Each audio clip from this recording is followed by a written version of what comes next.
क्या आपने कभी कल्पना की कि समंदर के बीचों बीच 2500 किलोमीटर का रास्ता रातों रात बंद कर दिया जाए?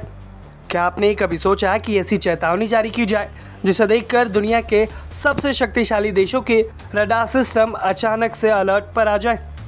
जी हाँ, भारत ने 6 और 7 अगस्त की वो तारीख चुन ली है जो शायद दुनिया के नक्शे पर भारत की सैन्य ताकत को हमेशा के लिए बदल देगी।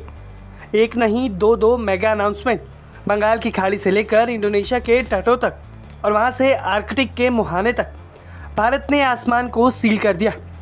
क्या ये एग्नेसिक्स का वो अवतार है जिसे भारत सालों से छिपाकर बैठा था? क्या ये सूर्य मिसाइल की पहली झलक है या फिर समंदर के सीने को चीर कर निकलने वाला वो ब्रह्मास्त्र जो सीधे बीजिंग और यूरोप को अपनी जद में ले लेगा? आज हम उस गुप्त मिशन की हर परत को खोलेंगे जिससे दुनिया कांप रही है। सबसे पहले समझिए कि आखिर ये धमाका इतना बड़ा क्यों। भारत सरकार ने 2 अलग अलग नोटैम यानी नोटिस टू एयरमैन जारी की है। पहली वार्निंग 3 से 8 अगस्त की है।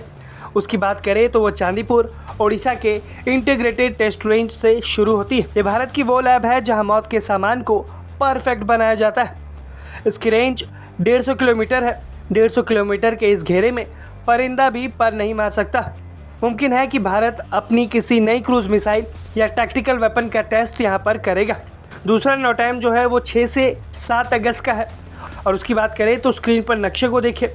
ये सिर्फ एक लकीर नहीं है, ये दुश्मन की तबाही का रास्ता है। चांदीपुर से शुरू होकर ये वार्निंग बंगाल की खाड़ी, श्रीलंका और इंडोनेशिया को पार करते हुए सीधे 2500 किलोमीटर से भी ज़्यादा लंबी दूरी की है। 24 घंटे के लिए भारत ने इस पूरे इलाके को नो फ्लाई जोन बना दिया है। आइए इस दूसरे नोटैम का मतलब समझते हैं। रक्षा विशेषज्ञों के बीच इस वक्त सबसे बड़ी बहस यही है कि वो आखिर कौन सी मिसाइल होगी जो कि 2500 किलोमीटर के नोटम वार्निंग में परीक्षित की जाएगी। ये जो वार्निंग है ये असल में 5000 से 8000 किलोमीटर की मारक क्षमता वाली मिसाइल का संकेत देती है। क्यों? क्योंकि मिसाइल जब टेस्ट की जाती है तो उसका इम्पैक्ट एरिया और ट्रेजेक्ट्री सुरक्षा कारणों से काफ़ी लंबी रखी जाती है। यहाँ पर 3 बड़े दावेदार हैं जिनका टेस्ट संभव है। पहला K5 SLMB submarine launch ballistic missile. क्या भारत अपनी परमाणु पनडुब्बी से 6000 किलोमीटर दूर निशाना लगाने वाली मिसाइल दागने जा रहा है? अगर ऐसा होता है तो भारत दुनिया का 6ठा ऐसा देश बन जाएगा जो पानी के नीचे से महाद्वीपों को भी तबाह कर सकता है। दूसरा दावेदार अग्नि-6 है, वो नाम जिसे सुनते ही बीजिंग के माथे पर पसीना आ जाता है। अग्नि-6 की रेंज 8000 किलोमीटर से ज़्यादा हो सकती है। इसमें MIRV तकनीक है, यानी कि एक मिसाइल और 10 अलग अलग परमाणु बम ले जाने की क्षमता। जो तीसरा दावेदार है वो है सूर्य मिसाइल। हालांकि इसके बारे में अधिक जानकारी नहीं है, लेकिन कहा जाता है कि भारत की 12000 किलोमीटर रेंज वाली ये मिसाइल पूरे अमेरिका और यूरोप को अपनी जद में लेने की क्षमता रखती है। अग्नि-6 का टेस्ट भारत ने अब तक क्यों टाला है? इसका जवाब छुपा है जियोपॉलिटिक्स में। अगर भारत ऐसी मिसाइल टेस्ट करता है जो 10,000 किलोमीटर तक जा सकती है तो इसका मतलब होगा कि भारत सिर्फ चीन को नहीं बल्कि पूरे यूरोप और अमेरिका को भी निशाना बनाने की क्षमता रखेगा।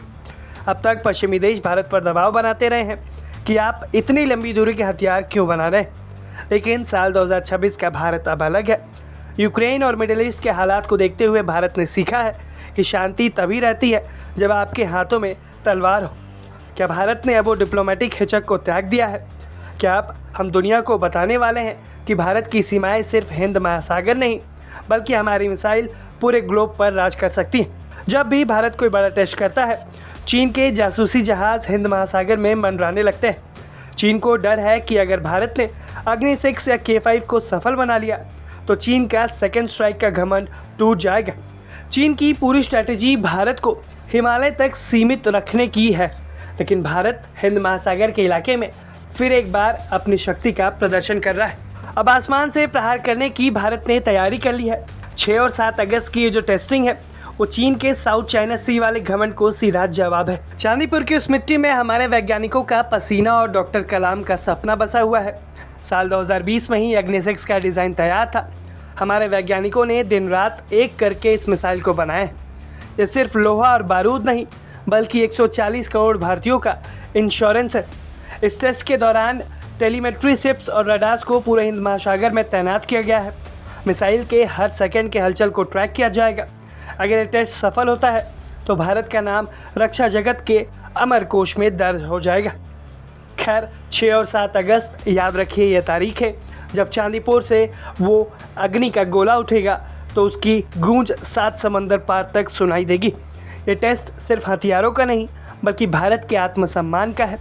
आपको क्या लगता है, क्या भारत को सूर्य मिसाइल का टेस्ट करके दुनिया को अपनी असली ताकत दिखा देनी चाहिए? क्या भारत पर अंतर्राष्ट्रीय दबाव कम होगा या बढ़ जाएगा? इस पूरे मामले पर आपकी क्या कुछ राय है, हमें कमेंट सेक्शन में ज़रूर बताएं। ब्यूरो रिपोर्ट, भारत तक।